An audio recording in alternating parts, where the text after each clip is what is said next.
Good morning, this is Etong Borngar Vlogger. Sus, tamang lagad lang mga idol. Sasakay ako ng jeep niyan mga idol. Niyan nga pala nga ba ng pila mga idol. Yan nga, nakipila na rin ako at nakapag-video at nakita ko na rin ang Araneta. Yun nga, haba ng pila, nakita ko ang kasama ko. Sinabi ko, oy, wala ka na pala sa barangay.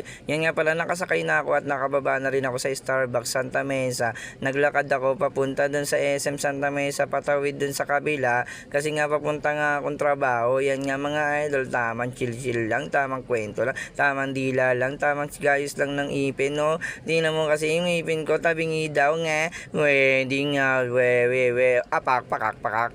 Yun nga mga idol nga pala, on the way to work na, mga idol na naglalakad pababa ng overpass, baka malaglag ka niyan, iusin mo nga ang buhay mo, yan nga, pababa na ako niya mga idol, hindi ako tumitingin sa may hinadaanan ko, baka ako ay gumulong-gulong, yan, nakasakay na rin ako ng jeep pa on the way to work. Yan nga mga idol, traffic nga dyan. Ayan nga, tingnan nyo nga. Yan driver ko, ang kulit-kulit. Sabi, busina, pipit daw. Yan nga, naglalakad ako pa on the way ng trabaho mga idol. Yan nga, papunta dun sa tulay. Tamang chill lang, tamang tawa lang, tamang ngiti lang mga idol. Hindi pa nga yan mga idol yan.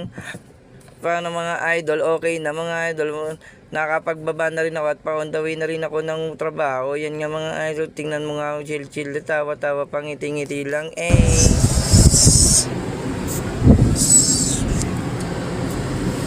Huwag niyo na rin kalimutan mag-follow, mag-like, mag-comment para lagi kayo update sa aking mga video. Alam niyo na,